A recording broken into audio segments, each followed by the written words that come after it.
ಈ ಆಳವಾದ ಚರ್ಚೆಯಲ್ಲಿ ನಾವು ನಮ್ಮ ದೈನಂದಿನ ಜೀವನದ ಪ್ರಮುಖ ಆಧಾರವಾಗಿರುವ ಪಡಿತರ ಚೀಟಿ ಅಂದ್ರೆ ರೇಷನ್ ಕಾರ್ಡ್ ಪಡೆಯುವ ಪ್ರಕ್ರಿಯೆಯ ಬಗ್ಗೆ ವಿವರವಾಗಿ ವಿಶ್ಲೇಷಿಸಲಿದ್ದೇವೆ. ಈ ಆಡಳಿತ ಅಂದ್ರೆ ಗವರ್ನೆನ್ಸ್ ಸಾಮಾನ್ಯ ಜನರ ಬದುಕನ್ನ ಹೇಗೆ ಸುಲಭ ಮಾಡ್ತಿದೆ ಅನ್ನೋದಕ್ಕೆ ಇದೊಂದು ಅತ್ಯುತ್ತಮ ಉದಾಹರಣೆ. ಹೌದು.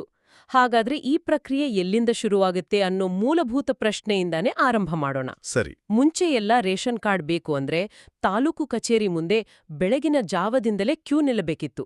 ಅದೇ ಈಗ ಬೆಂಗಳೂರು 1, ಕರ್ನಾಟಕ 1, ಜನಸ್ನೇಹಿ ಕೇಂದ್ರ, ಗ್ರಾಮ ಪಂಚಾಯತ್ ಮತ್ತೆ POS ಅಂಗಡಿಗಳಲ್ಲಿ ಅರ್ಜಿ ಸಲ್ಲಿಸಬಹುದು ಅಂತ ಹೇಳಲಾಗಿದೆ. ಇದರಲ್ಲಿ ನನಗೊಂದು ವಿಷಯ ಸ್ಪಷ್ಟವಾಗ್ಲಿಲ್ಲ. ಈ POS ಅಂಗಡಿಗಳು ಅಂದ್ರೆ ಏನು? ಅಲ್ಲಿ ಹೇಗೆ ಅರ್ಜಿ ಹಾಕೋಕ್ ಸಾಧ್ಯ? ಇದು ಬಹಳ ಕುತೂಹಲಕಾರಿ ಬೆಳವಣಿಗೆ. POS ಅಂದ್ರೆ ಪಾಯಿಂಟ್ ಆಫ್ ಸೇಲ್ ಅಂತ. ಓಕೆ. ಸರಳವಾಗಿ ಹೇಳಬೇಕು ಅಂದ್ರೆ ನಮ್ಮೂರಿನ ನ್ಯಾಯಬೆಲೆ ಅಂಗಡಿ ಅಥವಾ ರೇಷನ್ ಅಂಗಡಿಗಳೇ ಈ POS ಕೇಂದ್ರಗಳು.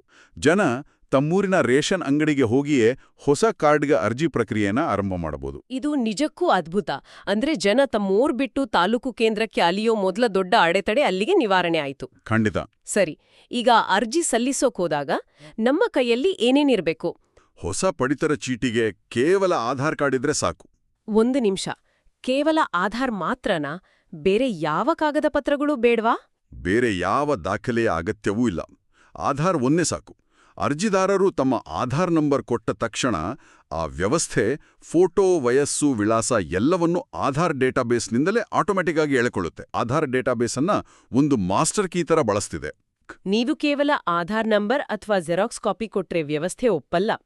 ಅರ್ಜಿ ಸಲ್ಲಿಸುವಾಗ ಕುಟುಂಬದ ಪ್ರತಿಯೊಬ್ಬ ಸದಸ್ಯನೂ ಖುದ್ದಾಗಿ ಹಾಜರಿಂದು ತಮ್ಮ ಬೆರಳಚ್ಚು ಅಥವಾ ಕಣ್ಣಿನ ಪಾಪೆಯ ಮೂಲಕ ಅಂದ್ರ ಐರಿಸ್ ಮೂಲಕ ಬಯೋಮೆಟ್ರಿಕ್ ದೃಢೀಕರಣ ಮಾಡೋದು ಕಡ್ಡಾಯ. 5 ವರ್ಷದ ಒಳಗಿನ ಮಕ್ಕಳಿಗೆ ಬಯೋಮೆಟ್ರಿಕ್ ದೃಢೀಕರಣ ಬೇಕಿಲ್ಲ ಅಂತ ಹೇಳಿದ್ದಾರೆ. ಆದ್ರೆ ಅವರಿಗೂ ಆಧಾರ್ ಕಾರ್ಡ್ ಕಡ್ಡಾಯ ಅಂತ ಹೇಳಲಾಗಿದೆ.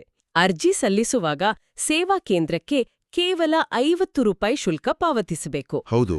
ಆದ್ರೆ ಕುಟುಂಬದ ಎಲ್ಲಾ ಸದಸ್ಯರು ಒಟ್ಟಿಗೆ ಹೋಗಿ ಬಯೋಮೆಟ್ರಿಕ್ ನೀಡೋದು ಸೂಕ್ತ. ಇಲ್ಲದಿದ್ದರೆ ಪ್ರತಿ ಬಾರಿ ಬೇರೆ ಬೇರೆ ಸದಸ್ಯರು ಹೋದಾಗಲೂ ಪ್ರತ್ಯೇಕವಾಗಿ 50 ರೂಪಾಯಿ ಅರ್ಜಿ ಶುಲ್ಕ ನೀಡಬೇಕಾಗುತ್ತೆ ಅಂತ ಹೇಳಲಾಗಿದೆ. ಕಾರ್ಡ್ ಮೇಲೆ ಯಾರ ಹೆಸರು ಬರುತ್ತೆ? ಯಾರು ಈ ಕಾರ್ಡ್ನ ಮಾಲೀಕರು? ಕುಟುಂಬದ ಹಿರಿಯ ಮಹಿಳೆಯನ್ನ ಮಾತ್ರ ಕುಟುಂಬದ ಮುಖ್ಯಸ್ಥರು ಅಂತ ಕಡ್ಡಾಯವಾಗಿ ಆಯ್ಕೆ ಮಾಡಬೇಕು. ಅರ್ಜಿ ಸಲ್ಲಿಸಿದ ತಕ್ಷಣ ಅದು ಸಾಫ್ಟ್ವೇರ್ ಮೂಲಕ ನೇರವಾಗಿ ಸಂಬಂಧಪಟ್ಟ ವಾರ್ಡ್ ಅಥವಾ ಗ್ರಾಮ ಪಂಚಾಯಿತಿ ಅಧಿಕಾರಿಗೆ ಹೋಗತ್ತೆ. ನಂತರ ಅಧಿಕಾರಿ ನಿಮ್ಮ ಮನೆಗೆ ಭೇಟಿ ನೀಡಿ ಪರಿಶೀಲನೆ ಮಾಡ್ತಾರೆ. ಅಷ್ಟೇ ಅಲ್ಲ, ಭೇಟಿಯ ದಿನಾಂಕ ಮತ್ತೆ ಅರ್ಜಿಯ ಸ್ಥಿತಿ ಅಂದ್ರೆ ಅದು ಅಪ್ರೂವ್ ಆಗಿದೆಯೋ ಅಥವಾ ರಿಜೆಕ್ಟ್ ಆಗಿದೆಯೋ ಅನ್ನೋ ಪ್ರತಿಯೊಂದು ಮಾಹಿತಿಯೂ ನಿಮ್ಗೆ SMS ಮೂಲಕ ಬರುತ್ತೆ. ಇದು ಮುಗಿದ ಮೇಲೆ ಕಾರ್ಡ್ ಕೈ ಸೇರೋದು ಯಾವಾಗ? ಕೇವಲ 15 ದಿನಗಳ ಒಳಗೆ. ಇದು ನಿಜಕ್ಕೂ ಕ್ರಾಂತಿಕಾರಿ. 15 ದಿನಗಳಲ್ಲಿ ಸ್ಪೀಡ್ ಪೋಸ್ಟ್ ಮೂಲಕ ಮನೆಬಾಗಿಲಿಗೆ ಬರುವ ಪಡಿತರ ಚೀಟಿ ಪ್ರಕ್ರಿಯೆಯ ಸಂಪೂರ್ಣ ಹಾದಿಯನ್ನ ನಾವು ಇಂದು ನೋಡಿದ್ವಿ. ಇಂದಿನ ಈ ಆಳವಾದ ಚರ್ಚೆಯನ್ನ ಇಲ್ಲಿಗೆ ಮುಕ್ತಾಯಗೊಳಿಸೋಣ.